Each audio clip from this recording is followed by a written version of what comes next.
Studies have shown that gender equality is smart economies. The untapped potentials of women remain a last opportunity for economic growth and development. Manti Sol Mamara is a young entrepreneur who is inspired by the work she does, yet challenged by lack of opportunities to excel in her career. Not easy, especially you have forget the drill.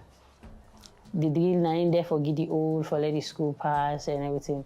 It's very expensive and not easy for the getter. Microeconomic policy, including fiscal and monetary policy, is thought of as a gender neutral, yet affects women and men differently. Generally speaking, I would say that when Finance Act or tax policies are developed, you don't actually have the thinking of more gender-sensitive thinking relating to the development of the Act. But I think when you look at our laws, our tax laws over time, they don't specifically look at that, but when you look at the distribution of income, let's say we take PAYE for when people pay tax on their employment income, it's very important that you have a gender-sensitive look at it, because if you don't do that, then it's highly likely that if you have a higher percentage of women that are owning business, so any tax policy that is not good will affect women more. The president of the 50-50 Women's Group in Sierra Leone, Professor Fredley Macroeconomic, believes that boosting economic growth means investing in women. There's the need for gender issues to be taken into consideration whilst drafting bills like the Finance Act in Sierra Leone.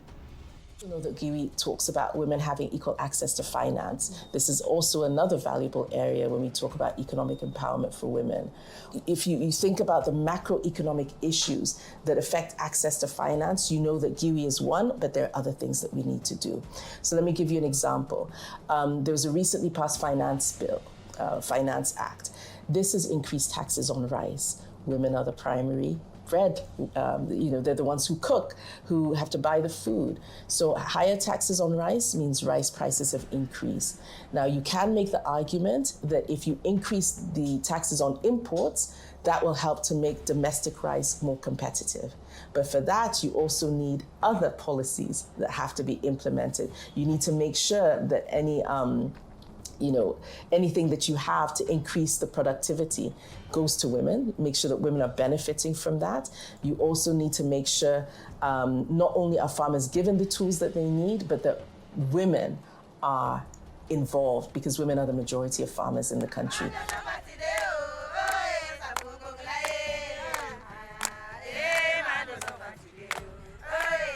Fostering women's economic opportunity is an increase to women's access to quality financial services, such as loans. This boosts their financial status, yet they are challenged when it comes to accessing the required equipment, even in their farming activities and their businesses. No get machine. Why make we not get machine? Because we not get helper. Not to we save. How we they work and we not go able to keep that money. They forgo buy machine. We get for support we picking there. Get for support for wholesale. We get for make small side.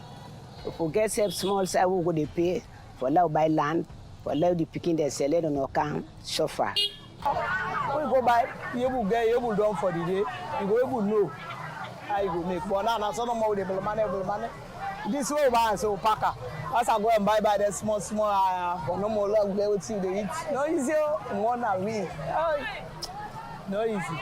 Government policies with regards to the economic status of women in Sierra Leone remains a fundamental call, and their involvement serves as a driving force. There has been some amount of changes, and we're looking forward to see that these laws, the policies, the strategies that we're putting together will make sense for women, will be able to achieve the desired outcome that we're looking for. And because with those challenges that they face, if we continue like this, we'll lose the power of women. There's a need for capacity building for women to dominate the untapped areas and grow in careers that serve as barriers to their economic empowerment. As women make up half of the population in the labor market, their growth and sustainability is essential to the economy. There is a proportion of women in politics and the national parliament. Their participation in education and training is related to their economic growth. Thus, the need for this to be taken into utmost consideration. Christian Aid believes that policymakers everywhere must live up to states' legally binding obligation to mobilize their maximum available resources for the fulfillment of gender equality and human rights. This includes debt justice, fiscal justice, reparative justice for global north. There is also a need for democratic and decolonized institutions where Christian Aid and our allies will be pushing for a more just global economic status.